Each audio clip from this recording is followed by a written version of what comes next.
Simulan na natin ang balitaan. Narito ang malalaki at makabuluhang balita ngayong araw. Headlines.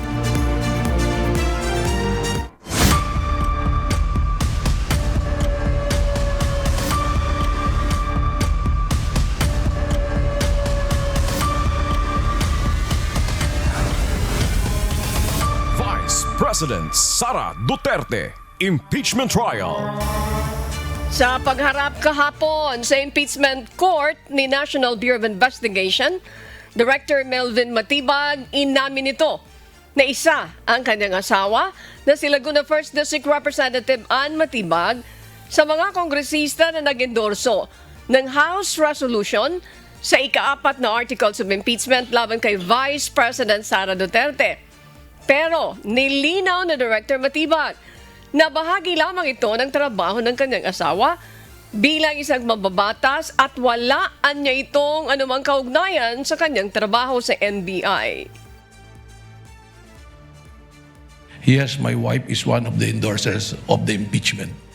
However, the job of my wife as a legislator is totally detached from me being the director of the National Bureau of Investigation.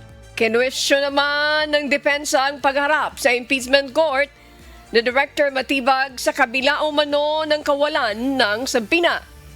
Sagot naman ni Director Matibag, tumayo siyang witness sa impeachment trial dahil sa imbitasyon ng House Prosecution Panel at handa rin umano siyang gawin ito sa panig ng depensa. Even if there's no subpoena in the pre-trial order, I was mentioned to be a witness and I was invited by the prosecution to be a witness.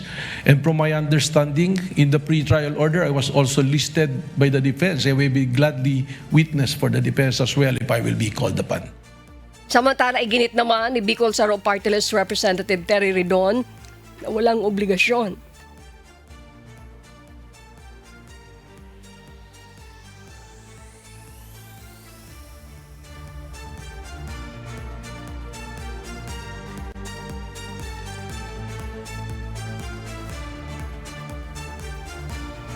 Ni Bicol Saro Party List Representative Terry Ridon na walang obligasyon si Congresswoman Matibag na ipalam sa NBI Director ang kanyang desisyon bilang isang mambabatas.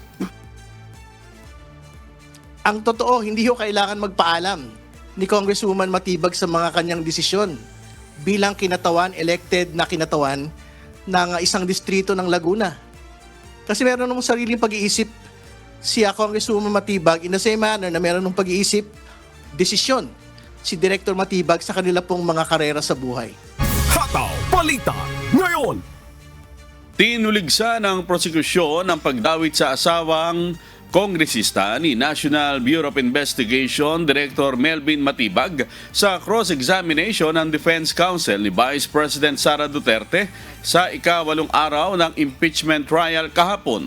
Samantala, desidido naman ang prosekusyon na ituloy ang impeachment trial kay VP Duterte kahit magbitiw ito sa pwesto. May hataw na balita si Ross Salicos.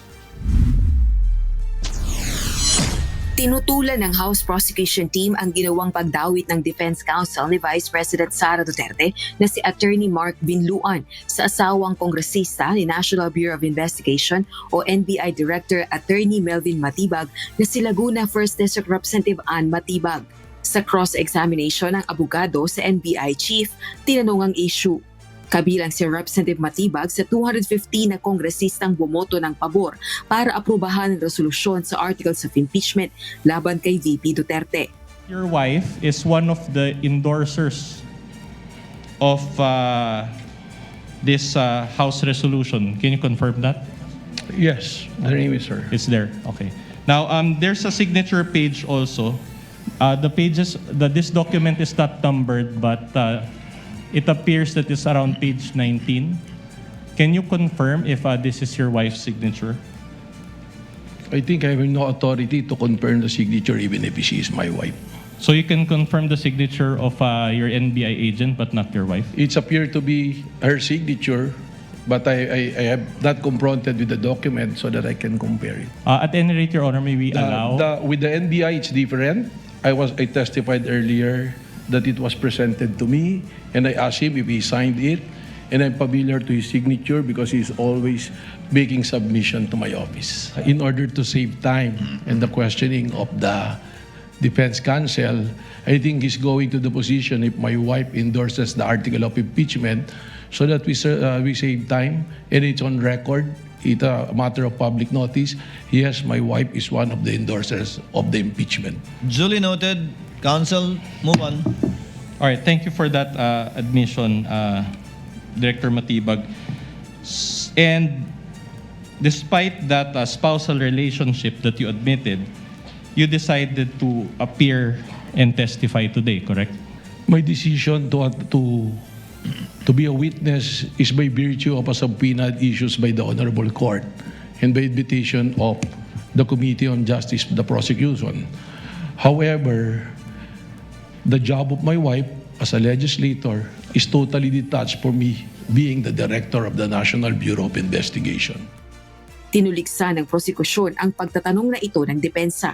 We also take exception to the manner by which a question was posed relating to testing the credibility of Director Matibag doon po sa pagtatanong patungkol sa kanyang asawa, si Congresswoman Ann Matibag. We find that there is no relevancy in testing the credibility relating to that particular point. Ipinahayag naman ng isang House Prosecution Panel member na si Dinagat Islands Representative Kakabag-Aw na may umiigting na chismis ang napipinto umanong pagbibitiw sa pwesto ni VP Duterte. Anya, pagtatangka itong itigil ang impeachment trial at isang estratehiya umano upang makatakas sa magiging hatol ng Senado at publiko. Dagdag pa nito, kailangang tapusin ang paglilitis at kung mapatunayang guilty si VP Duterte sa impeachable offenses, hindi na ito dapat makahawak pa ng pwesto sa gobyerno. Wala namang nakakarating na ganitong impormasyon kay Bicol Saro Party List Representative Terry Ridon, isa ring miyembro ng House Prosecution Panel, gayon din sa mga tagapagsalita ng prosecution team. Ang mga karampatang mga kaparasuhan na nakalagay sa saligang batas ay hindi pwedeng takasan, no? Sa simpleng pag-resign, no? Lalo na dito sa bagay sa paglilitis na to, nakapagpresenta na ng malakas na ebidensya ang prosecution, at least based dito sa article on grave threats, no? At kahapon lang, no, na-grant ang request natin for subpoena, no, kung saan mapapakita yung kabuoang yaman ng Vice Presidente na napakalaking bagay para mapakita ho, no, yung malakas na basehan ng article naman ho on unexplained wealth. Tanong naman ni Representative Ridon. Saka bakit siya magre-resign? Papunta pa lang tayo sa exciting part, guys. Papasok na yung MLC records, saka yung BIA records, saka yung bank records. Tingin ko magandang pangalawang pangulo pa rin ho siya pagka hinarap na po yun sa paglilitis. Dahil nagtutuloy na po ito, dapat magpatuloy pa rin po yung paglilitis kasi hindi lang naman ho yung pagtanggal ang pinag-uusapan dito. Ang pinag-uusapan din po dito yung habang buhay na hindi po pagiging taong gobyerno.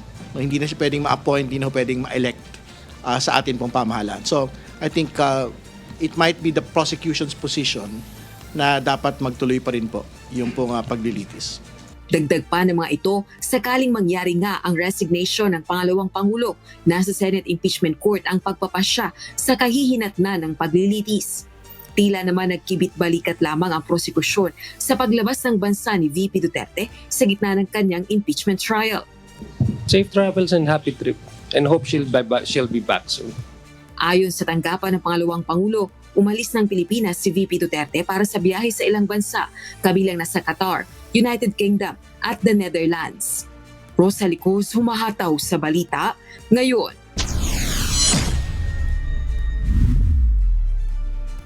Sa ikawalong araw ng impeachment trial ni Vice President Sara Duterte, na-question kahapon ng defense team si NBI Director Melvin Matibag hinggil sa kawalan umano nito ng personal knowledge sa sinasabing banta ni Vice President Duterte laban sa buhay nila Pangulong Ferdinand Marcos Jr., First Lady Liza Araneta Marcos at former House Speaker Martin Romualdez. Sa pagtatanong ng depensa kay Director Matibag kahapon, sinabi nito na isinagawa ang investigasyon sa umano'y banta ng Vice Presidente bago pa siya maitalaga bilang NBI Director noong February 19, 2026. Sa cross-examination, sinabi ni Director Matibag na wala siyang personal na kaalaman sa isinagawang investigasyon, kabilang na ang pag-issue ng subpoena sa Vice President at ilang miyembro ng media na sinasabing present sa controversial na press con noong November 23, 2025. Pero depensa ni Matibag, nagsiyasat siya sa isinagawang investigasyon mula nang maupo siya bilang direktor ng NBI. Subalit para sa depensa, pawang hearsay o chismis lamang ang nalalaman ni Direktor Matibag. Did that incident demonstrate an emotional outburst on your part? Kasama na po yun, combination na ng galit at disappointment. At ako naman po inamin ko na yan ay isang pagkakamali na akin pong tinanggap na rin at tinagsisihan. Right. Could you recall what you said? Samantala, isa rin sa naungkat sa pagtatanong ng depensa ay ang viral video sa social media ng pakikipagtalo ni Direktor Matibag sa nagngangalang Mel Sabio. Paliwanag ng testigo, ito ay pribadong video ng magkaibigan na nagkaroon lamang ng hindi pagkakaunawaan. Did that incident demonstrate an emotional outburst on your part? Kasama na po yun, combination na ng galit at disappointment. At ako naman po inamin ko na yan ay isang pagkakamali na akin pong tinanggap na rin at tinagsisihan. Right. Could you recall what you said in that video? Masama po yung aking mga sinabi. Meron pong hindi talaga kaya-aya. Hataw Balita ngayon. Sa kabila ng lumabas na survey na nagpakitang mas mataas ang public trust rating ni Vice President Sara Duterte kaysa kay Pangulong Ferdinand Marcos Jr., iginit ng National Bureau of Investigation o NBI na hindi ito nakaapekto sa kanilang investigasyon. Ayon kay NBI Director Melvin Matibag, ang mga survey ay isang snapshot lamang ng kasalukuyang sitwasyon at hindi ito nagtatakda ng magiging resulta ng investigasyon. Git pa ni Matibag, isinasagawa ng NBI ang investigasyon batay sa batas, tamang proseso at mandato ng ahensya at hindi sa opinyon ng publiko o sariling pananaw. Alam niyo po, survey yan. And all of us know, or for the information of the public, a survey is just a snapshot of something. It doesn't necessarily follow na yung survey na yan is kumbaga nakataga na sa bato. Pangalawa po, may mandato po ang NBI. We cannot be swayed by public opinion o kaya po ng aming personal na opinion. Kami po ay nag-iimbestiga, nababatay sa batas, nababatay sa proseso, at nababatay po sa ating itinakdang mandato base po sa pagtatatag ng NBI. Ipinaliwanag din niya na magkahiwalay ang investigasyon sa grave threats at inciting to sedition sa pagtukoy kung sino ang taong umano'y kinausap ni BP Duterte. Dagdag pa ni Matibag, ang mga pahayag ng Vice Presidente ay maaaring maging batayan ng paratang na betrayal of public trust dahil umano'y hindi ito umaayon sa kanyang sinumpang tungkulin bilang pangalawang Pangulo. Para sa akin nga, yung betrayal of public trust, dito po papasok. Bakit po? Dahil meron po siyang sinumpang tungkulin. Doon po mismo sa kanyang oath of office bilang Vice President. Sinabi niya that protect and defend the Constitution, execute the laws, do justice to everyone, and consecrate herself to protect the nation. Pero doon po sa sinabing execute the laws. Dito po natin nakikita, hindi po execute the laws, yung pag-usap ng papatay. That is to execute the President. Hataw Balita ngayon.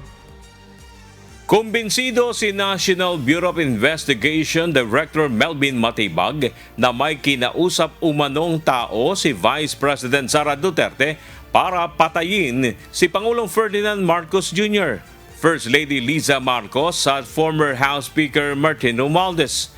Sa pagtatanong ni Senator Judge Bam Aquino kay Director Matibag, sinabi ng NBI official na 100% siyang sigurado na may kinausap na ang Vice Presidente sa kanyang plano.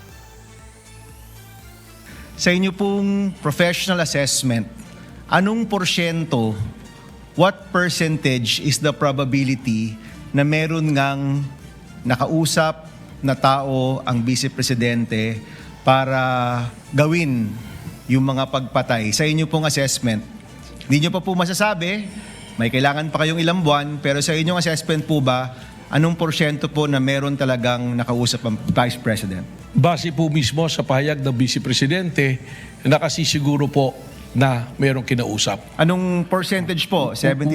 100% po, sapagkat siya na mismo ang nagsabi ng kanyang plano na siya'y may kinausap ng papatay at pumayag yung papatay sa kanilang pag-uusap. Bago pa ito ay tinanong na ni Senator Judge Sherwin Gatchalian si Director Matibag kung may partikular silang personalidad na pinaniniwala ang kinausap ni BP Sara upang maisakatuparan ang planong pagpatay sa mag-asawang Marcos at Congressman Romualdez. Sino ang kaplano niya?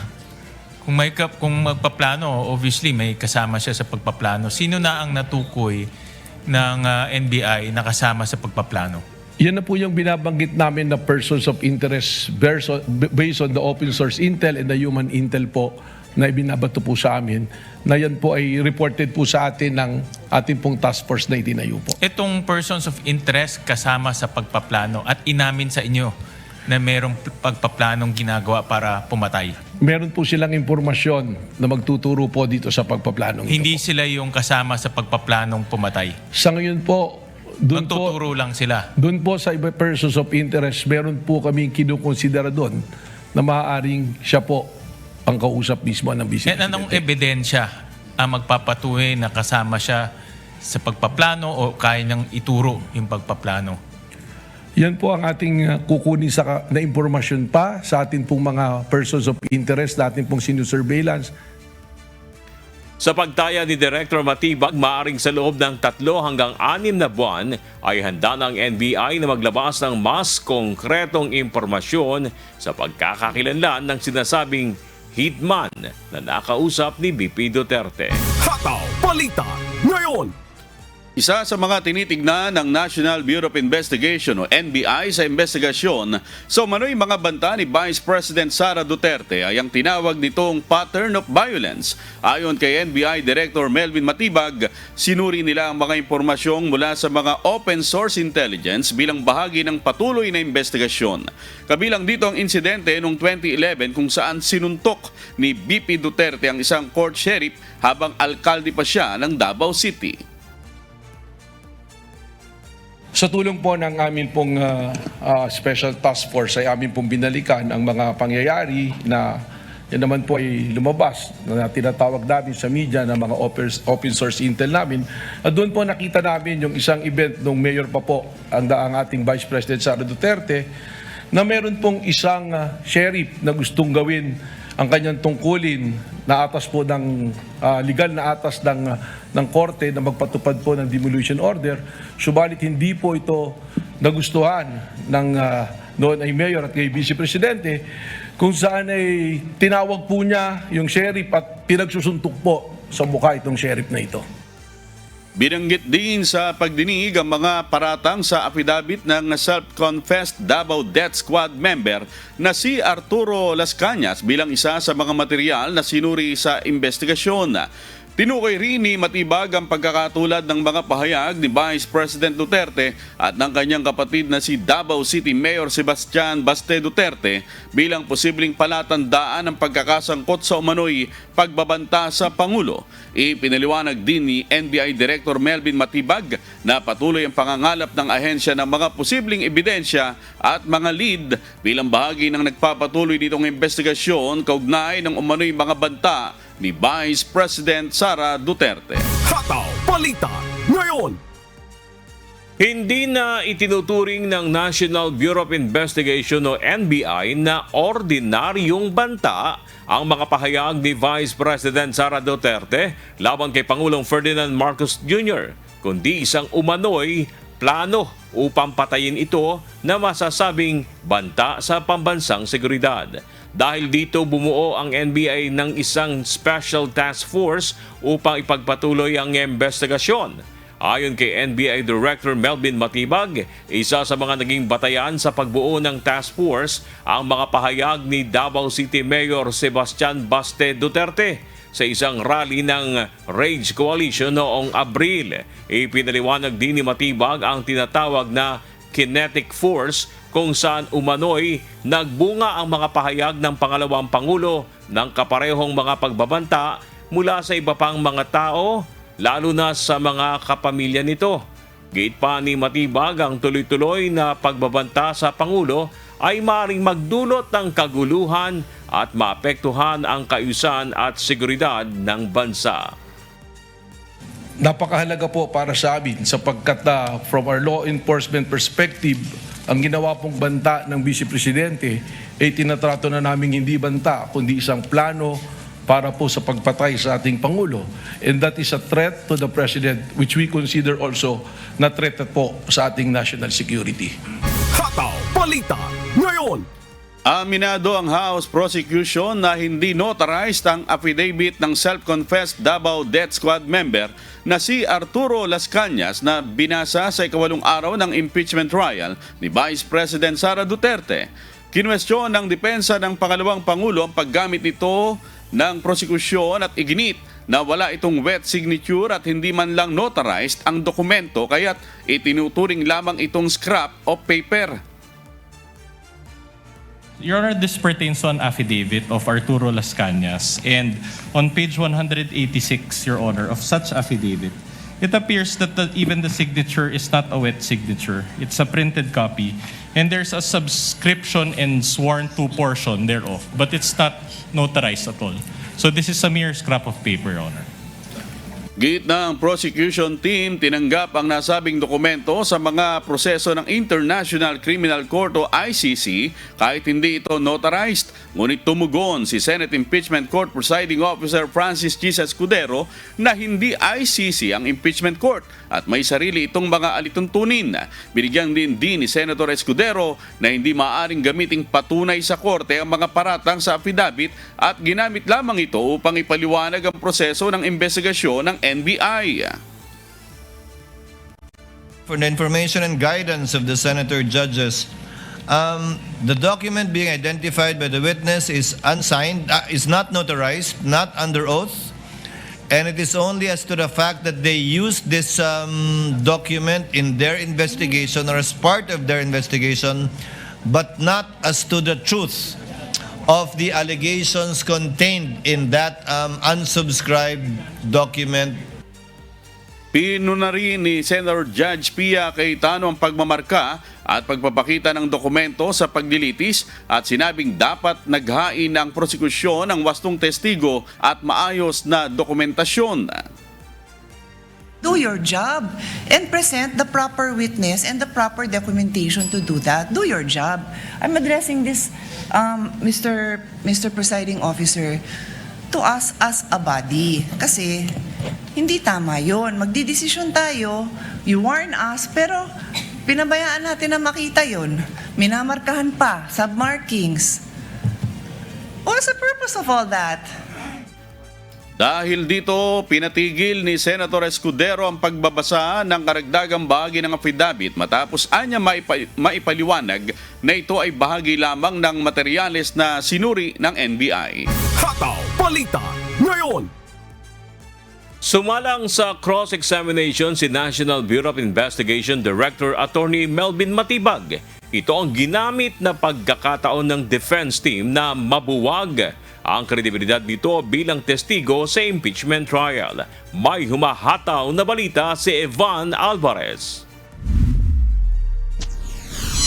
Hindi pa tapos ang defense team sa kanilang cross-examination laban kay National Bureau of Investigation Director Attorney Melvin Matibag. Ngayong araw, itutuloy ang pagtatanong na sinimulan kahapon kung saan tinutukan ni Defense Counsel Attorney Mark Vinluan ang pagkwestiyon sa kredibilidad nito bilang testigo. Kabilang dito ang kawalan ni Director Matibag ng personal knowledge sa mga naunang investigasyon kay Vice President Sara Duterte na umano'y grave threats dahil nangyari ito bago siya naging leader ng tanggapan.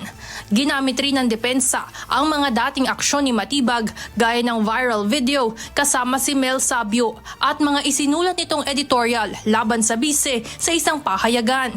Ayon kay Defense Counsel spokesperson Attorney Michael Poa, tiwala naman silang naabot nila ang kanilang targets sa cross-examination. But nakita nyo naman, napanood naman natin, no, that we were really just testing the credibility at kung may personal bias yung witness, because that will syempre affect yung integrity nung kanyang mga naging testimonya or at least yung pagsasagawa ng investigasyon. Ipinaliwanag rin ito kung bakit nila ginamit ang publication material ng comparison ng public trust rating ni Vice President Duterte na higit na mataas kumpara kay Pangulong Ferdinand Marcos Jr.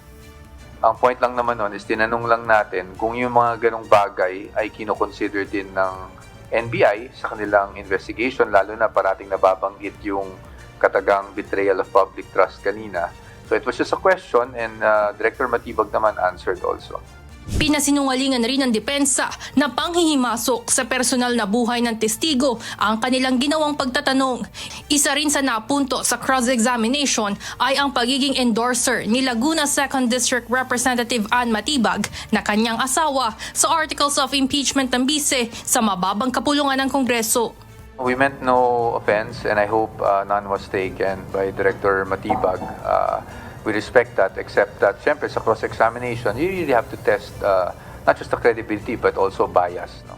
Ngayong araw, isa sa inaasahang susuriin ng defense team ang naipresentang mga pahayag ni Arturo Las Cañas na isang self-confessed na dating leader ng Davao Death Squad. Isa sa dahilan kung bakit humiling ng continuance of cross-examination ang kampo ng bise. Sa huli, nilinaw ni Poa na nasa Senate impeachment court pa rin ang pasya at sagot kung nabuwag nga ba ng kanilang kampo ang kredibilidad ni Director Matibag bilang testigo sa impeachment trial ng pangalawang Pangulo. Evan Alvarez, humahataw sa Balita Ngayon. Naghain ng magkakahiwalay na manifestation ng 5 senator judge na sina Senators Alan Peter Cayetano, Pia Cayetano, Amy Marcos, Loren Legarda at Camille Villar upang tutulan ang paglalabas ng tax at bank records ni Vice President Sara Duterte. Ang pagtutol ay kasunod ng desisyon ni Senate Impeachment Court Presiding Officer Francis Chis Escudero na maglabas ng subpoena sa Bureau of Internal Revenue o BIR at Anti-Money Laundering Council o AMLC. Ipiniliwanag naman ni Impeachment Court spokesperson Attorney Reginald Tonggol na walang nakasaad na motion for reconsideration sa mga alituntunin ng Senate Impeachment Court kaya kailangan gumamit ng iba pang legal remedy kung may tututol sa pasya.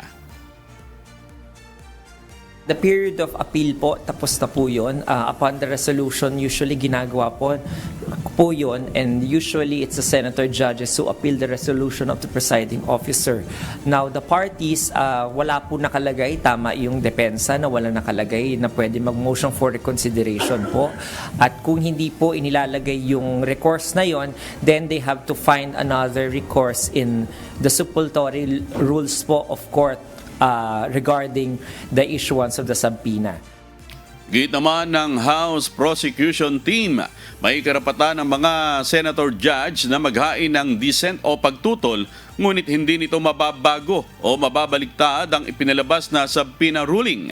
Nakadakdang pagdesisyonan pa ng korte kung ang mga hinihinging dokumento ay tatanggapin bilang ebidensya sa paglilitis. Hataw Balita Ngayon. Naglabas na ng desisyon ng Senate Impeachment Court kaugnay ng pagbabago sa schedule ng impeachment trial ni Vice President Sara Duterte, kung saan ililipat na sa umaga ang oras ng nasabing paglilitis. May humahataw na balita si Jed Neresina.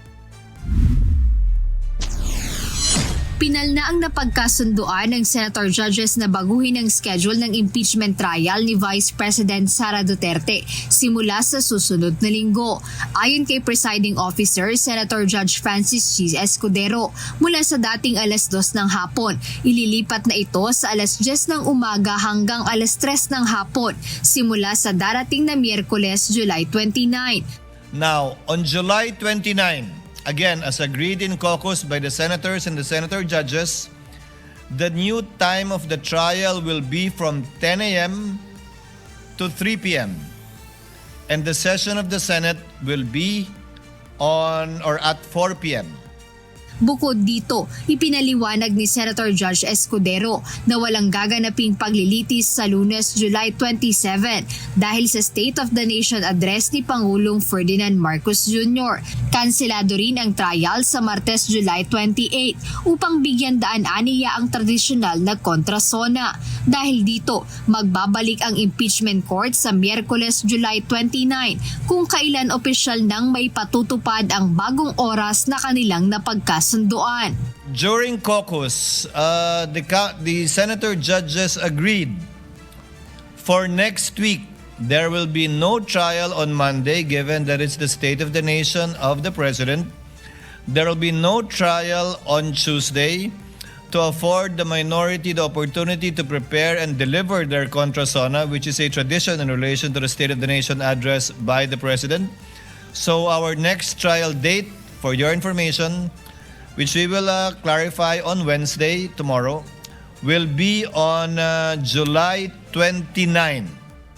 Dagdag pa ng presiding officer, pagdating ng buwan ng Agosto ang impeachment trial ay gaganapin na mula Lunes hanggang Miyerkules sa kaparehong oras na alas 10 ng umaga.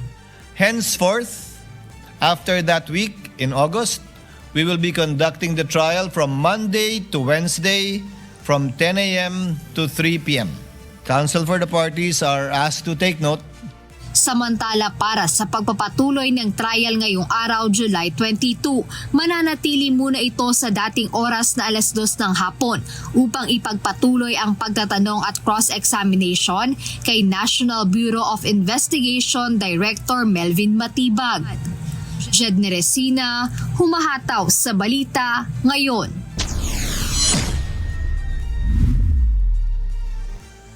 Tumanggi muna ang Commission on Elections o COMELEC na sagutin o magkomento sa issue kung otomatiko bang papatawan ng disqualification sa kandidatura kapag nahatulang guilty ang isang impeachable official.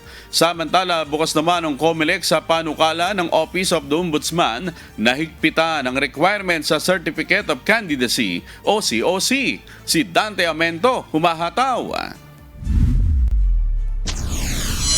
Sa gitna ng nagpapatuloy na impeachment trial, napag-uusapan ang isyu kung maaari pa rin bang makatakbo sa halalan ang isang opisyal ng pamahalaan na na-impeach at nahatulang guilty ng Senate bilang impeachment court. Kaugnay nito, tumanggi muna ang Commission on Elections o COMELEC na sagutin ang bagay na ito.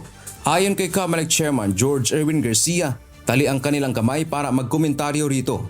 Aniya sa bandang huli, kung sakaling may ganitong kaso na lilitaw sa hinaharap, tungkulin ng COMELEC na maglabas ng desisyon hinggil dito. Dumako tayo doon, kung dadako man, ay magiging issue sa COMELEC. At siyempre, didesisyonan po namin yung bagay na yan. As to whether yan ay kalakip, kaakibat, kakabit. Kaya naman ayaw pangunahan ng komisyon ang bagay na ito. Ayon kay Chairman Garcia, masyado pang maaga upang talakayin ang ganitong usapin.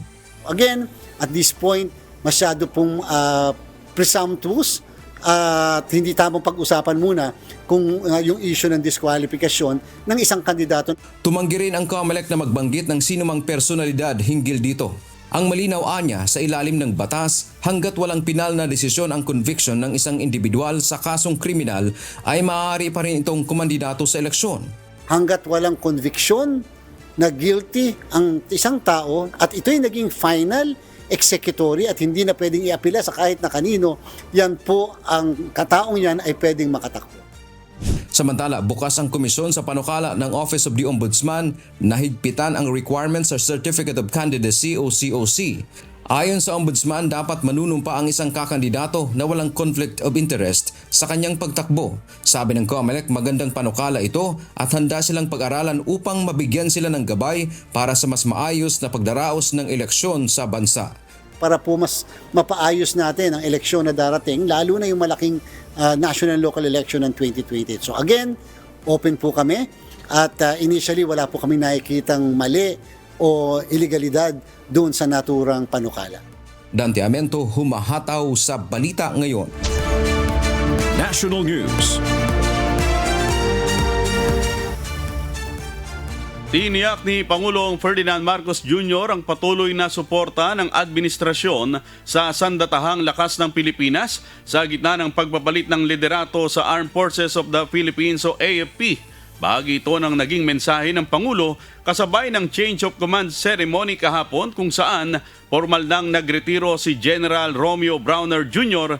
na pinalitan naman ni General Antonio Nafarrete bilang bagong AFP chief. Si Ryan Lacanlale, humahataw. Pinasalamatan ni Pangulong Ferdinand Marcos Jr. si General Romeo Browner Jr. sa naging ambag nito sa 3 taong pamumuno sa Armed Forces of the Philippines. Si General Browner ang kauna-unahang AFP Chief of Staff na nakatapos ng fixed 3-year term sa ilalim ng Republic Act No. 11939. Kinilala rin ni Pangulong Marcos ang naging ambag ni General Browner sa pagpapalakas ng kampanya laban sa terorismo, pagpapanatili ng presensya ng AFP sa West Philippine Sea, pagpapalawak ng ugnayan sa mga kaalyadong bansa, modernisasyon ng sandataang lakas at mabilis na pagtugon ng militar sa panahon ng kalamidad. General Browner, maraming salamat sa iyong tapat at marangal na pagsiservisyo. Hindi naging madali ang iyong paglilingkod. Ngunit sa bawat pagsubok, ipinakita mo ang katatagan, disiplina at pagmamahal sa ating bayan. Ayon pa sa Pangulo, bagamat natapos na ang aktibong serbisyo ni General Browner sa militar, nananatili ang kanyang paglilingkod sa bayan bilang isang habang buhay na tungkulin. Samantala, binati ni PBBM ang bagong AFP chief na si General Antonio Nafarrete at hinikayat itong ipagpatuloy ang pagpapalakas ng sandataang lakas. Anya, malaking responsibilidad ang nakaatang sa bagong pinuno ng AFP upang pangalagaan ang mamamayan, ipagtanggol ang bawat bahagi ng teritoryo ng bansa at tiyakin ang kinabukasan ng Republika. As your Commander-in-Chief, I assure you that this administration will continue to invest in the capabilities, readiness, and welfare of our armed forces. The command entrusted to you is great, but the purpose is even greater: to safeguard our people, defend every inch of our land and waters, and secure the future of our republic. Tiwala rin ng Pangulo na sapat ang karanasan ni General Nafarrete mula sa pamumuno sa iba't ibang infantry divisions, Western Mindanao Command, hanggang sa pagiging commanding general ng Philippine Army upang pangunahan ang AFP sa harap ng mga hamon sa pambansang seguridad. Binigyang diin din ni Pangulong Marcos na nananatiling hangarin ng Pilipinas ang kapayapaan at pakikipagtulungan sa ibang bansa, ngunit hindi isusuko ang soberanya at pambansang dignidad. We seek cooperation, but we will never compromise our sovereignty. We extend friendship to all, but we will never abandon our national dignity. Ibinahagi naman ni General Nafarrete ang marching order sa kanya ng Pangulo, kung saan ipinatitiyak nito ang seguridad sa kauna-unahang parliamentary election sa Mindanao. Gayon din ang kalagayan ng mga sundalong sugatan sa pinakabagong harassment ng Chinese Coast Guard sa Ayungin Shoal. Well, the immediate order is we're preparing for the BARM election. So I think that's one of the very near major security operations, being the first parliament election. In as far as what happened, he wants us to monitor and also look into the injured personnel natin. Payo naman ni General Browner sa bagong pinuno ng AFP. Ipagpatuloy niya yung mga nasimulan natin, but more importantly ay mag-focus rin siya dun sa stability ng ating bansa, no? Dahil napakahalaga ngayon hanggang sa matapos ang termino ng ating Pangulong Marcos Jr. na maging stable yung ating bansa. Sinabi naman ni General Browner na sa ngayon ay walang iniaalok sa kanya ang Pangulo na panibagong posisyon sa gobyerno.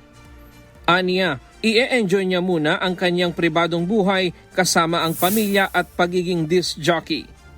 Ryan Lacanlale, humahataw sa Balita Ngayon. Ipinatawag sa Malacanang kahapon ni Pangulong Ferdinand Marcos Jr. si Chinese Ambassador to the Philippines Jing Quan kaugnay sa isyu ng national security. Ito'y matapos ang panibagong tensyon na nangyari sa may Ayungin Shoal kung saan pinagpapalo ng Chinese Coast Guard ang ilang membro ng Philippine Navy na ikinasugat sa ulo ng isang sundalong Pilipino.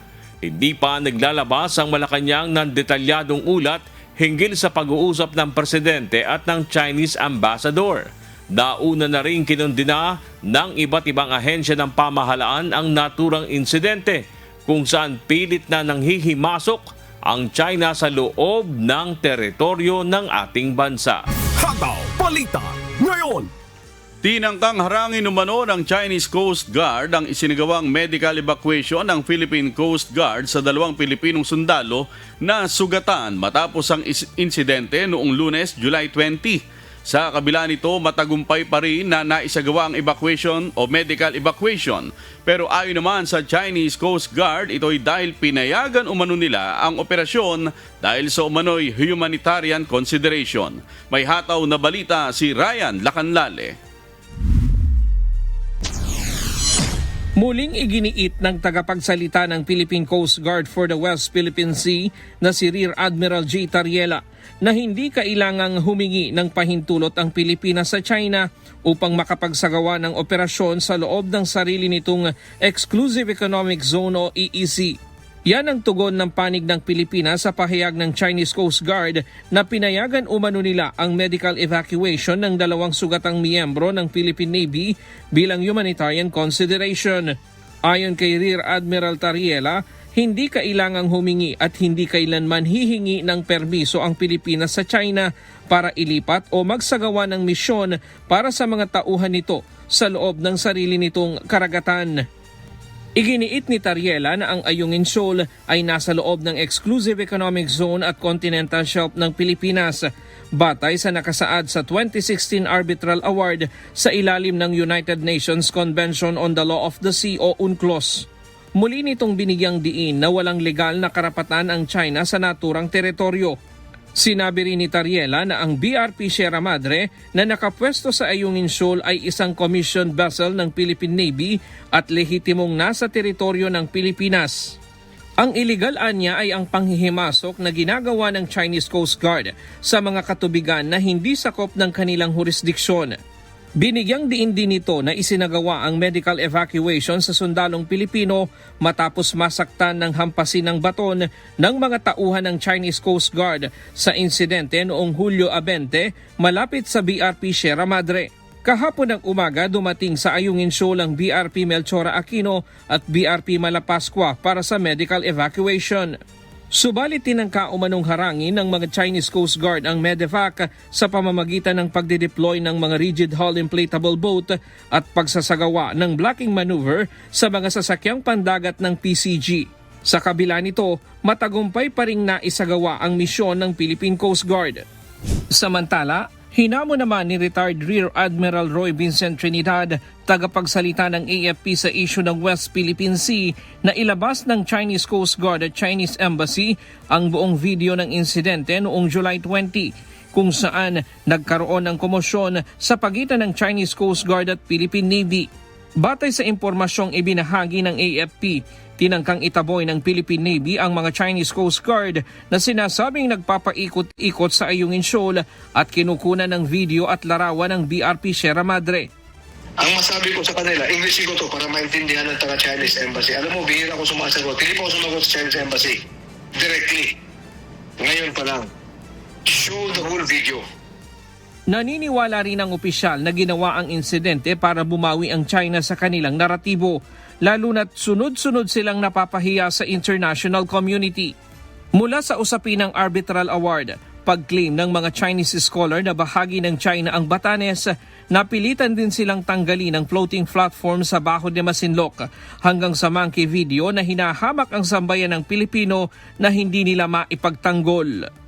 Yes, ito ay isang attempt nila na bumawi sa information space, sa information domain. Bakit? Bugbog sila, talunan sila. Yung sa Bajo de Masinloc, they were forced to remove yung edited video na depicting us as monkeys. The Chinese Communist Party through MOFA had to disown China Daily, when in fact China Daily is a propaganda arm of the Chinese Communist Party. But MOFA had to distance themselves from that product of the China Daily. Ryan Lacanlale, humahataw sa Balita Ngayon.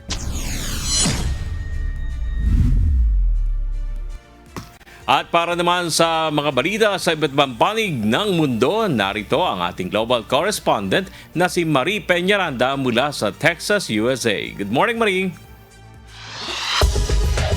Global News.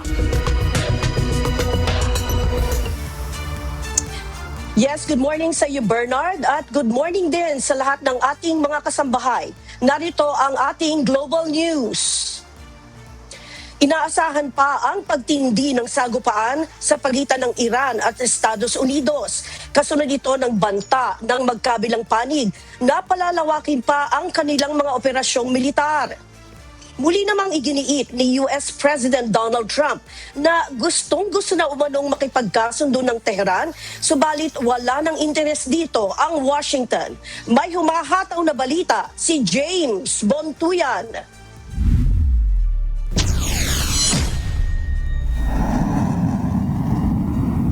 Isinigawa ng Estados Unidos ang ikasampung magkasunod na gabi ng pag-atake laban sa Iran. Ayon sa US Central Command, matagumpay nilang tinamaan ang mga military command centers, air defense systems, coastal surveillance sites, missile at drone launch sites at mga communication networks na ginagamit ng Iran. Kasama sa mga tinarget ng US ang daungan ng Chabahar, gayon din ang Konarak, Bandar Abbas at Qushem Island. Pinaghihinalaan ding tinamaan ng pambobomba ang isang radar site sa Shiraz. Sa kabila ng tindi ng magkakasunod na pag-atake, iginiit ni US President Donald Trump na hindi pa nakikita ng Iran ang tunay na kakayahan ng Estados Unidos pagdating sa labanan. If we left today, it would take them decades to rebuild, and I don't believe they could ever rebuild. And honestly, they haven't seen anything yet. We've been nice. Simula nang muling sumiklab ang digmaan, 17 Amerikanong sundalo na ang nasawi habang halos 100 ang nasugatan sa magkakasunod na pag-atake ng Iran. Ayon sa Pentagon, 76% sa mga nasugatan ay nakabalik na sa aktibong serbisyo. Kasunod nito, nagbabala si Trump na posibleng sunod na atakihin ng Estados Unidos ang Pickaxe Mountain o Mount Kolang Gazla na pinaghihinalaang pinaglipatan ng Iran ng mga nuclear centrifuges. We'll be hitting that area probably pretty soon, and there's not a thing they can do about it. Normally I wouldn't say that. If I thought they could do something about it, I would never say that. But we'll be hitting that area pretty soon, and very heavily. Samantala, hindi rin tumitigil ang Iran sa pag-atake sa mga base militar ng Estados Unidos sa rehiyon. Naglunsad ang hukbong sandatahan nito at ang Islamic Revolutionary Guard Corps o IRGC na magkakahiwalay na pag-atake sa mga pasilidad ng Estados Unidos sa gitnang silangan. Kabilang sa mga tinamaan ang Camp Arif Jan, Camp Buring at Ahmed Al-Jaber Air Base sa Kuwait. Gayon din ang Sheikh Isa Air Base at ilang air defense at radar system sa Bahrain. Inanunsyo rin ng IRGC ang pagsisimula ng Dark Night Operation na magsisilbing retaliatory attack ng Iran laban sa sunod-sunod na pag-atake ng Estados Unidos. Target nito ang mga Patriot missile battery at satellite communication sa Kuwait at Bahrain. Sa kabila ng mga pag-atake, iginiit pa rin ni Trump na desperado umanong makipagpulong ang Iran sa Estados Unidos. Subalit hindi pa rin ito pagbibigyan ng Washington hanggat hindi naghahain ng isang makabuluhang kasunduan ng Tehran. I will tell you, they want to desperately meet, and until they're ready to meet in a meaningful way, we have no interest in even. Sinabi naman ni US Defense Secretary Pete Hegseth na ilang beses nang binigyan ng pagkakataon ng Iran na makipagnegosasyon. Magpapatuloy naman ang operasyong militar ng Estados Unidos hanggat patuloy ang mga pag-atake sa mga commercial ships sa Strait of Hormuz. Iran's been given every opportunity to negotiate, to show that they're reasonable on the Strait of Hormuz. But if they're going to shoot at commercial shipping, then we're going to hit them, as the president said, 10 times harder, which every night we're degrading them further and further. Una nang pinabulaanan ng Iran ang mga pahayag ni Trump at iginiit na nakahanda ang Tehran na bigyan ng unforgettable lesson ang Pangulo, alinsunod na rin sa panawagan ng kanilang Supreme Leader. James Bonduyan, humahataw sa balita ngayon.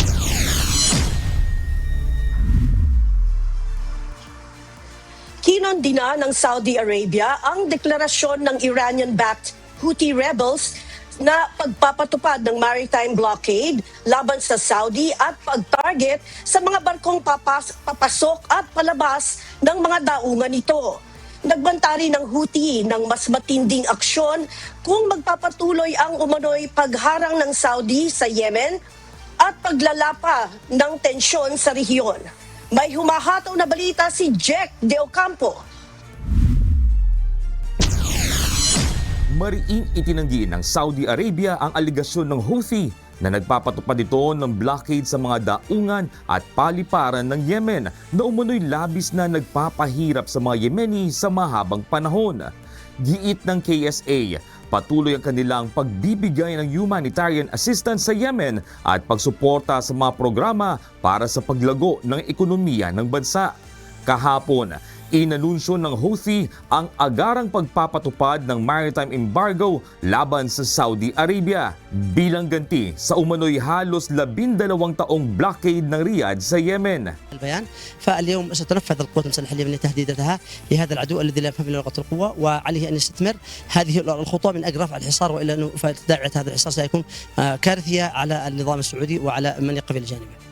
Bilang tugon, sinabi ng Saudi Foreign Ministry na gagawin nito ang lahat ng kailangang hakbang upang maprotektahan ang mga barko nito at tiniyak na hindi ito paaapekto sa mga banta ng Houthi. Ngunit lalo pang pinalawak ng Houthi ang kanilang babala matapos ipahayag na hindi lamang mga barkong may bandila ng Saudi ang maaaring targetin, kundi pati ang lahat ng sasakyang pandagat na papasok o lalabas sa mga daungan ng kaharian. اليمن ماضيه بالتصعيد الشامل المستمر اولا بالحظر البحري والجوي كل ارجاء المملكه العربيه السعوديه الذي لديه يعني دخل بالمليارات كبرى الشركات الاجنبيه الامريكيه البريطانيه وغيرها التي تستثمر بمليارات دولار سيتم استهدافها وبالتالي سيخسر الكثير العدو السعودي لان اليمن لن يسكت وبالتوسعه دائره الاستهداف ستكون كبيره ومكلفه على العدو السعودي. Giit ng Houthi, hindi sila magpapaapi at magpapatuloy sa kanilang mga hakbang hanggat hindi iniaalis ang umano'y pagpapahirap ng Saudi sa mga mamamayan ng Yemen. Wala rin umanong balak na makipagkasundo ang Houthi sa sinumang opisyal ng Saudi at iginiit na handa silang magsagawa ng mas matinding aksyon kung titindi pa ang hakbang ng Saudi Arabia laban sa kanila. اليمن اعطى الكثير من الرسائل، اعطى الكثير من الفرص التي اهدرها هذا العدو، وبالتالي انا في اعتقاد اليوم لا مجال للعوده الى طاوله المفاوضات او الدبلوماسيه، وهي قد انتهت اخر اوراق التي يستخدمها العدو السعودي، وقد لجأ اليوم الى خيار الدبلوماسيه مع عمان وقطر، وبالتالي ستفشل كل هذه. Ayon sa Houthi, mula nang simulan nila ang blockade kahapon, ilang barko na ang nagtangkang dumaong sa mga daungan ng Saudi ang nakatanggap ng babala mula sa kanilang grupo. Sumunod naman umano ang mga ito at nag-iba ng direksyon sa kanilang paglalayag. حقيقة أنه بعد السريان بعد البيان كان هناك سريان لحظر الملاحة السعودية، وبالتالي كانت هناك سفن تريد أن ترسو يعني وجهتها إلى الموانئ السعودية. جاءت تحذيرات من قبل القوات البحرية اليمنية لهذه السفن بأن تغير وجهتها وإلا ستكون في دائرة الاستهداف، وبالتالي هذه السفن قد غيرت وجهتها وبدأ الحظر فعليا على الموانئ السعودية. Sa kasalukuyan, nagsasagawa na ang Saudi-led coalition ng mga hakbang pangsiguridad sa Bab el-Mandeb Strait, ang mahalagang waterway na nagdudugtong sa Red Sea at Gulf of Aden. Ang nasabing choke point ay isa sa pinakamahalagang ruta ng oil tanker at cargo ship sa mundo. Kapag nagpatuloy ang pagharang dito, posibleng maantala ang pagluluwas ng langis ng Saudi Arabia at tiyak na makakaapekto ito sa pandaigdigang supply ng enerhiya at kalakal. Jack De Ocampo, humahataw sa balita ngayon.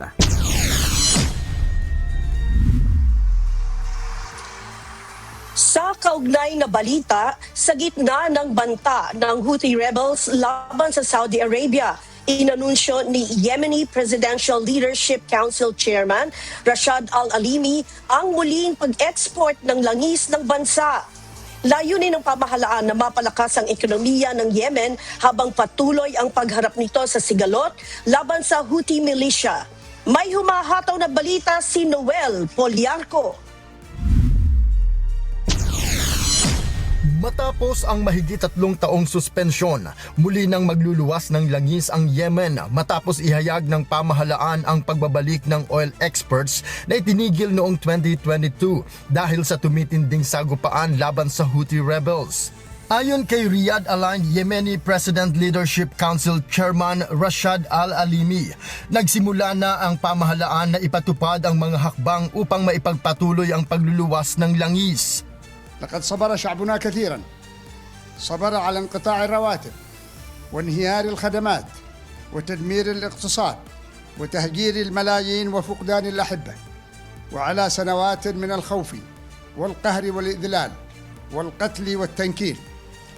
ولم تكن هذه المعاناة نتيجة حصار مزعوم كما تروج له الميليشيات المارقة، وإنما كانت ثمرة مشروع قائم على الحرب وعلى استثمار آلام اليمنيين والبقاء على رقابهم بقوة السلاح. Sinabi ni Al-Alimi na gagamitin ang malilikom na kita mula sa oil exports para suportahan ang budget ng pamahalaan, mapasweldo ang mga kawani ng gobyerno, mapabuti ang mga pangunahing serbisyo at mapalakas ang katatagan ng ekonomiya ng Yemen. Iginiit din niya na hindi ang umano'y pagharang ng Saudi Arabia ang dahilan ng paghihirap ng mga Yemeni, kundi ang pag-aalsa ng Houthi na naglubog umano sa bansa sa matinding krisis. بما لا يدع مجالا للشك أن هذا الوضع المأساوي لم يكن قدرا محتوما، وإنما نتيجة مباشرة لانقلاب ميليشيا إرهابية اختارت السلاح على الدولة والطائفية على المواطنة وتغليب مصلحة النظام الإيراني على مصلحة شعبنا اليمني. Ayon pa sa kanya, maraming beses nang nagsulong ang pamahalaan ng mga panukalang pangkapayapaan at mga hakbang upang maibsan ang paghihirap ng mga sibilyan, subalit paulit-ulit umanong tinatanggihan ito ng Houthi militia. Dahil dito, nanawagan si Al-Alimi sa mga Yemeni na magkaisa sa likod ng pamahalaan at suportahan ang sandatahang lakas upang maibalik ang mga institusyon ng Estado at mawakasan na ang kontrol ng Houthi sa ilang bahagi ng bansa. إلى تشغيل مطائر صنعاء بما يضمن سفر المواطنين بصورة قانونية وآمنة عبر الناقل الوطني الخطوط الجوية اليمنية، وتعاملنا بإيجابية مع كل ما من شأنه تخفيف معاناة اليمنيين واليمنيات. لكن الميليشيات رفضت كل ذلك لأنها لم تكن تريد مطارا يخدم المواطنين، وإنما كانت تريد رحلات لخدمة قياداتها وعائلاتها وفرض طيران إيراني خارج سيادة الدولة وتحويل اليمن إلى منصة مفتوحة للمشروع الإيراني. وحين انكشف هذا التضليل Sa kasalukuyan, nahahati ang Yemen sa dalawang magkatunggaling panig. ang internationally recognized Yemeni government na suportado ng Saudi Arabia at ilang bansa sa kanluran gaya ng Estados Unidos. At ang Iranian-backed Houthi administration na kumokontrol sa kabisera na Sanaa at may sarili ring pamahalaan at sandatahang lakas.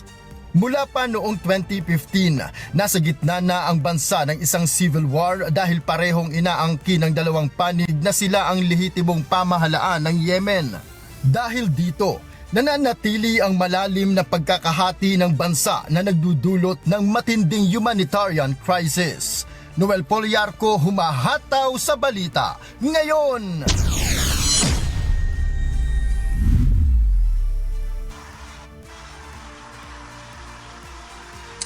Nagdeklara na ang pamahalaan ng Chile ng state of emergency matapos ang matinding pag-ulan na ikinasawi ng hindi bababa sa 10 individual. Aabot sa 17 ang nasugatan at 4 na iba pa ang nawawala. Mahigit 1,000 bahay ang nawasak habang nalubog sa baha ang mga komunidad. Dahil sa lakas ng hangin, bumagsak ang isang construction crane sa mga bahay at sasakyan na nagresulta naman ng matinding pinsala. Nakapagtala din ng landslide at flash flood ang bansa bunsod ng walang tigil na ulan. Nag-deploy naman ang pamahalaan ng mga sundalo para magsagawa ng mga rescue operation at tulungan ng mga residenteng na stranded at nalubog sa baha. Ayon sa mga otoridad, ito na ang pinakamalakas na pag-ulan na naranasan ng Chile sa loob ng halos 2 dekada. Hataw Balita ngayon! At yan po ang mga balita mula sa iba't ibang panig ng mundo. Mula po rito sa Austin, Texas, USA. Ako si Marie Peñaranda. Magandang araw po. Aarangkada na ngayong Miyerkules ang 2 araw na nationwide tigil pasada ng grupong Manibela. Kasama ang iba pang mga grupo at yan ay para iprotesta ang patuloy namang pagtaas ng presyo ng mga produktong petrolyo na nagpapahirap sa mga naghahanap buhay na mga tsuper. At ngayong umaga makakausap natin muli si Mr. Mar Balbuena, ang chairman po ng grupong Manibela. Magandang umaga po Sir Mar at maraming salamat po muli sa inyong pagpapaunlak sa aming panayam. Hello sir, good morning po at magandang umaga po sa lahat po ng nanonood po ngayon. Sir, ano po ba itong layo ng panibagong 2 araw na tigil pasada ng iba't ibang transport groups at nasa mga ilan po ba yung nagsabi na hindi mo na sila mamamasada ngayong araw? Ngayon po ay umaabot po ng 100,000 ang makikilahok po dito. Ang layunin po namin ay pabuksan itong walang basihan na pagtaas po ng mga produktong petrolyo. Dahil po ang pinagbabasihan, ang sabi ng Department of Energy, ang pinagbabasihan ng taas presyo o pagbaba ng presyo ay yung spot market o yung trading dito sa mga produktong petrolyo sa world market. Patuloy pong bumababa at hindi naman tumaas ang presyo ng mga produktong petrolyo sa world market. Bakit po ganito kataas ang presyo ngayon na umaabot na naman ho sa halos 90 pesos ang presyo ng ng krudo? Sa ibang lugar po meron pang mas mataas po sa 90. At yung per increase na sinuspend nung panahon po na kasagsagan ng oil price hike, sana ho ay maipatupad na ito. Malip yung suspension po nito. Nabanggit niyo po yung fair hike petition sa LTFRB. Meron daw po kayong ihahain ngayon. Maaari niyo po ba kaming mabigyan ng detalye at mga nasa magkano po ba itong hihilingin niyo na dagdag pasahe at ano po bang batayan nito? Ito ay para makakasapat lang. Piso pa rin yung hinihingi po natin na dagdag pasahe. So, kung malilip po yung suspension doon sa piso na per increase, additional piso po yung hinihingi namin. So, magiging 2 piso po. Hindi naman po ito kalabisan na sa tingin natin. At yung ating mga kababayang mananakay ay pabor naman na kahit papano magkaroon ng fair increase at nang sa ganon ay makahabol naman kami doon sa nawawalang kita at pang-maintenance ng aming mga sasakyan. Nasabi niyo po may mga pumapabor, pero meron din po nagsasabi kasi na bakit daw kailangan pang humingi ng dagdag pasahe kung meron naman daw pong ayuda na ibinibigay ang gobyerno dito sa mga nasa transport sector. Hindi naman po lahat ay nabibigyan ng ayuda at hindi po lahat ay nakakakuha. At malaki po ang inaambag ng mga tsuper na buwis sa kaban ng bayan. Hindi po bababa sa 15,000 piso po kada buwan ang inaambag ng ating sektor. Kada magkakarga po kami ng gas, meron kaming excise tax, meron kaming value added tax. So sana wag na itong ipagdamot. Yung ayuda po na ito ay pansamantala lamang at hindi naman po siya ganun kalaki. Kung titignan natin doon sa paglobo at pagsirit ng mga produktong petrolyo. Okay, may mga plano po ba kayo na pakikipag-usap sa Pangulo para naman mailatag niyo po yung inyong panawagan na aprobahan na itong fare hike na hinihiling niyo po? Panawagan po natin sa ating Pangulo na sana malip yung suspension at yung pangmatagalang malip yung suspension ng pag-implement nitong fare increase at sana ang marinig natin sa ating Pangulo sa kanyang susunod na sauna yung pangmatagalang solusyon dito sa problema natin sa krisis ng mga produktong petrolyo, ng kuryente at lalo na sa bilihin kasi domino effect po yan. Ang solusyon na hindi lamang po laging ayuda ang pinangangalandakan sa atin. May 2 taon pa ang ating Pangulo. 6 na buwan na simula noong pumutok itong giyera at nagkaroon ng krisis. Ano na nga po ba ang solusyon na mailalatag o gagawin ng ating pamahalaan patungkol dito sa paulit-ulit na krisis sa mga produkto ng petrolyo? Okay, panghuli na lang po, Sir Mar, na binibigyan po namin kayo ng pagkakataon. Baka may mensahe po kayong gustong ibigay sa ating mga kababayan, lalo na po sa mga pasahero, particular doon sa mga areas na sa tingin nyo po ay talagang mapaparalisa yung transportasyon dahil sa gagawin nyo pong kilos protesta ngayong araw. Nasa inyo pong pagkakataon kung may mga gusto po kayong ibigay na mensahe. Opo, tayo po ay humihingi ng paumanhin at pangunawa sa ating mga mahal na mananakay. Ito po ay hindi labanan ng may masasakyan ka ba o walang masasakyan. Ito po ay labanan ng may kikitain pa ba ang mga tsuper at may masasakyan pa po ba ang ating mga commuters kung kami po ay wala ng kakayanan na makabiyahe dahil sa taas po ng presyo ng mga produktong petrolyo. Sana maunawaan niyo po kami. At makasama po kayo sa panawagan na maibaba po ang presyo ng mga produktong petrolyo upang nang sa ganun ay hindi kayo patuloy din na maaapektuhan nitong pagsirit nito. Alright, maraming salamat po Mr. Mar Balbuena, ang chairman po ng Grupong Manibela. Maraming salamat po at magandang umaga. Maraming salamat po. Hataw Balita ngayon! Samantala, ilang mga paaralan at lokal na pamahalaan ang nagsuspende ng face-to-face classes ngayong araw ng Miyerkules dahil sa isasagawang transport strike. Kabilang sa mga nag-anunsyo ng suspensyon ng face-to-face classes ang University of the East Manila Campus, gayon din ang Caloocan Campus mula kinder hanggang senior high school level. Wala ring pasok ang Technological Institute of the Philippines Manila at Quezon City Campus at magsiship muna sa online classes. Magsiship rin muna sa synchronous online learning ngayong araw ang Centro Escolar Integrated School Manila. Online classes rin muna ang ipatutupad ng De La Salle Araneta University kabilang na ang kanilang integrated school at tertiary education department. Para sa iba pang mga detalye, maaaring i-check ang mga official social media sites ng inyong mga eskwelahan para malaman ang mga announcement. Hataw Balita ngayon! Tiniyak ng Malacanang na tuloy ang implementasyon ng 85 pesos na aumento sa minimum na sahod ng mga manggagawa sa Metro Manila. Ayon kay Palace Press Officer Undersecretary Claire Castro, walang utos mula sa Pangulo na suspendihin ang wage hike. Sinasabing lumutang ang usapin hinggil sa umano'y suspensyon ng dagdag sahod dahil sa umano'y pagtutol dito ng ilang mga employer. Hindi po, wala pong suspension.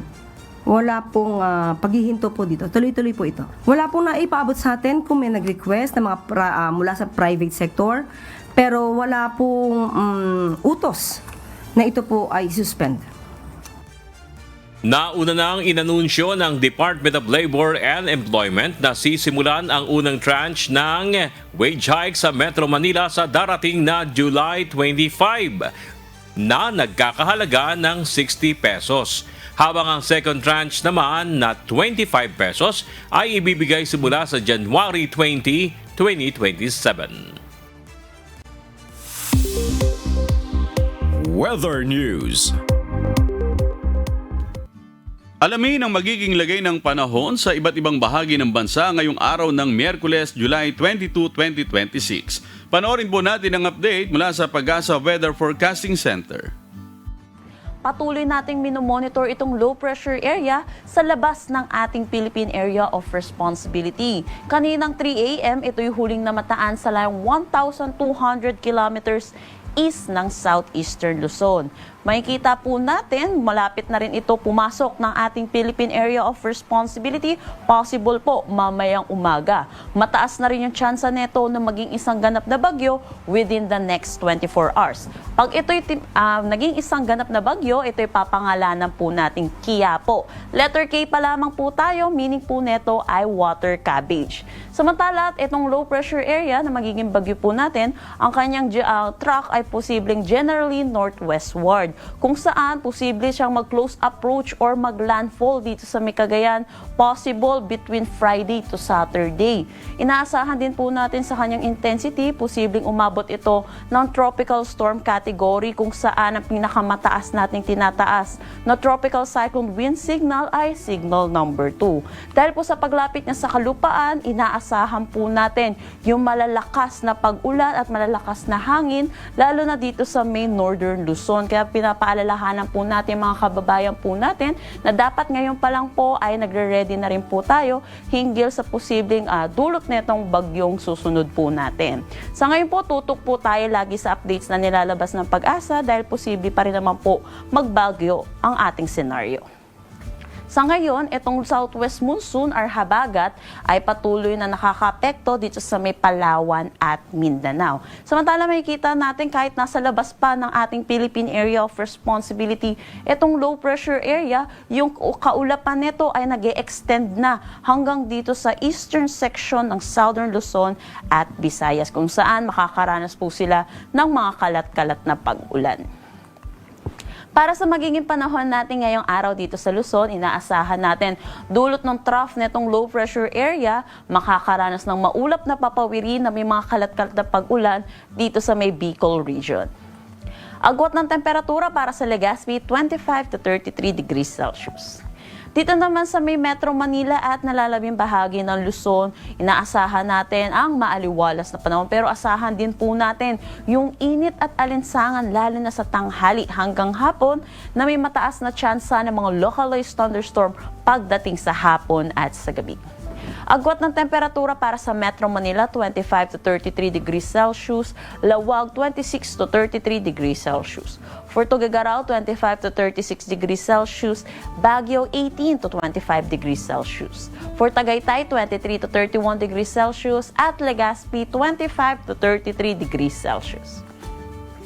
Dito naman sa Palawan, buong Visayas at Mindanao, inaasahan po natin ngayong araw makakaranas sila ng mga kalat-kalat na pag-ulan. Pero magkaiba lang ang weather system na magpapaulan dito. Dito sa may Palawan, Western Visayas, Negros Island Region, Central Visayas at buong Mindanao, dulot ito ng southwest monsoon. At dito naman sa may Eastern Visayas, dulot ito ng trough ng low pressure area sa labas ng ating Philippine Area of Responsibility. Agwat ng temperatura para sa Kalayaan Islands at Puerto Princesa, 26 to 32 degrees Celsius. For Iloilo, Tacloban, 25 to 32 degrees Celsius. Cebu, 26 to 32 degrees Celsius.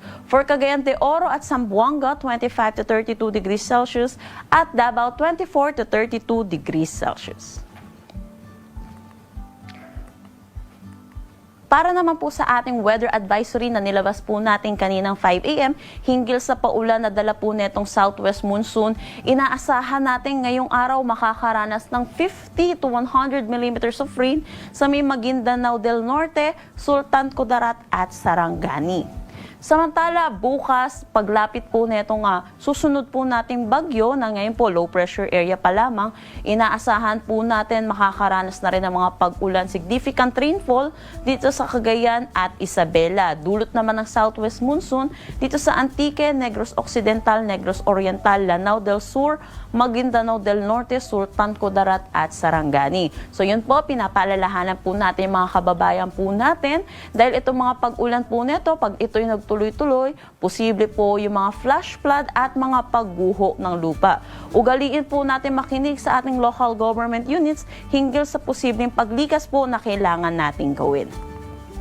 Para naman po sa Friday, ito po yung araw na posibleng mag-close approach or mag-landfall itong bagyong susunod po natin na tatawagin natin Quiapo. So makikita natin lumawak po yung mga areas na makakaranas ng mga significant rainfall at posible din po mataas din po sa 50 to 100 millimeters of rain na maranasan po dito sa mga areas na ito. So yun po, tutok po tayo lagi sa updates na nilalabas ng Pag-asa, lalo na dito sa weather advisory at yung mga heavy rainfall na ilalabas po ng ating mga PRSTs. Samantala, makikita natin dito po sa may Batanes, Cagayan, Apayao, Ilocos Norte, Abra, Kalinga, Isabela, Ilocos Sur at Benguet. Dulot po ito ng magiging bagyo natin. At dulot naman ng southwest monsoon sa may Antique, Negros Occidental at Negros Oriental. Wala pa naman tayo nakataas na anumang gale warning sa anumang seaboards ng ating bansa, pero posible tayo magtaas ng gale warning, lalo na dito sa may extreme northern Luzon habang patawid itong bagyo po natin.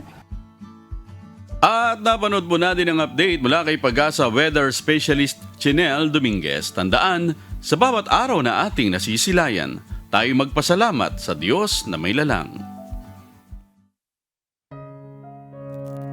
At sa aming ibabahaging mga salita ng Diyos na ating sandigan, mula sa Awit Kapitulo 63, Talatang 3. Sapagkat ang iyong kagandahang loob ay mainam kaysa buhay, pupurihin ka ng aking mga labi.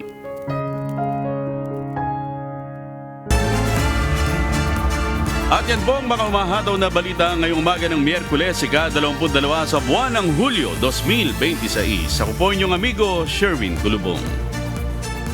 Sa ngalan na lahat ng buo-buo ng UNTV News and Rescue, UNTV Radio Libertad 1350 at ng ating mga correspondent mula sa Pilipinas at sa iba't ibang panig ng mundo.